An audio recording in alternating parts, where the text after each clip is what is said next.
At yan nga mga par, no, wala akong magawa na naman, kaya pinagtripan ko na naman yung mga gagambang bahay. Kung makita nyo, inalog-alog ko muna yung kamay ko kasi hinuli ko na yung isa. Pagka hindi mo kasi inalog-alog, pag nilagay mo sa stick, nakakaasar, sapot ng sapot, no. At meron na rin akong mga nahuli na nilagay ko sa posporo, dalawa yan.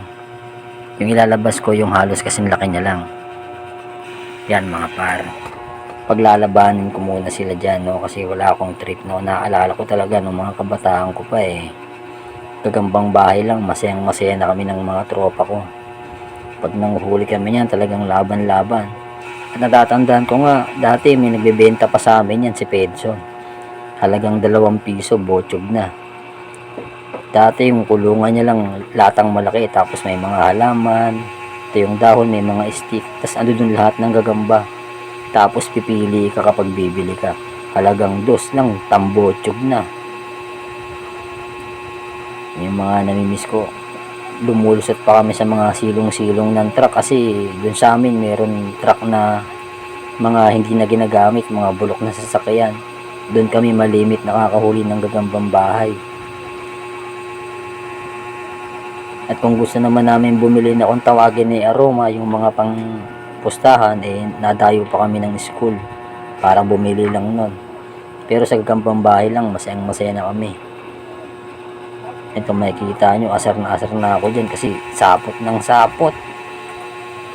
Nako, ayaw pang maglaban talaga naman. Ayan, nagkilitian lang, tapos wala na, takbo na naman.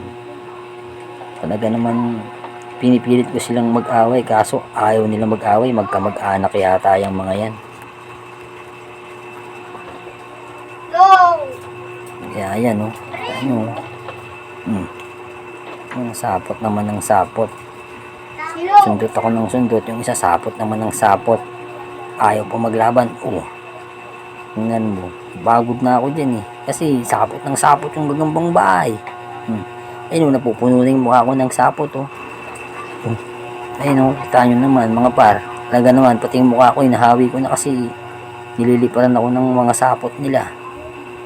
Ay, talaga naman, asar na ako dyan gusto ko nang tapakan, pero wag, mga alaga ko yan. Diba, kita nyo mga par, ayun, sige, todo sundot ako dyan. Yan, ayaw pa maglaban talaga dyan mga par, nakakahiyaan pa sila. Nagdaanan lang, kala mo talaga magkakilala, nagsalubong lang nakakahiyaan pa silang maglaban. Ayaw talaga nila maglaban mga par, kahit anong gawin. Diba? Tamo, parang magtropa talaga. Sige, sundot lang talaga ako dyan. Talagang pinipilit ko silang mag-away. Ayaw nilang mag-away. Ano kaya gagawin ko para magkaaway itong mga tono? Kaya naisipan ko na ilagay na lang sila sa baso. Paglalabanin natin sila sa baso kasama yung mothership. Ito na, kumuha na ako ng baso. Dito ko na sila pag-aawayin.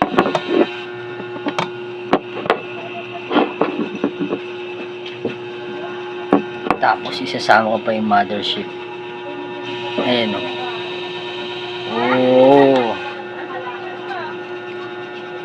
ayaw maglaban sa stick. Sige, maglaban-laban kayo dyan. Alright, panoodin na natin. Tingnan nyo, magkakamag-anak yata sila, kaya hindi sila naglalaban isa lang yung likod ng itsura ng likod nila, no? Baka kaya hindi sila naglalaban-laban mga par, kasi magkakamag-anak sila, no? Baka iisa lang sila ng pinagmulan. Malabo. Agad yan.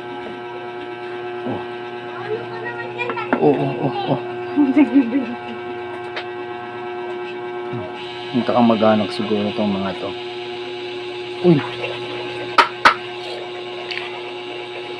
Tingnan natin. Ready?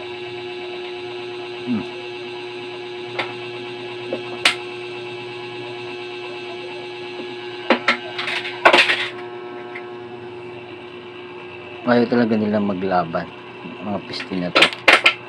Alright, okay, pero aalagaan ko muna sila. Okay, dito na lang.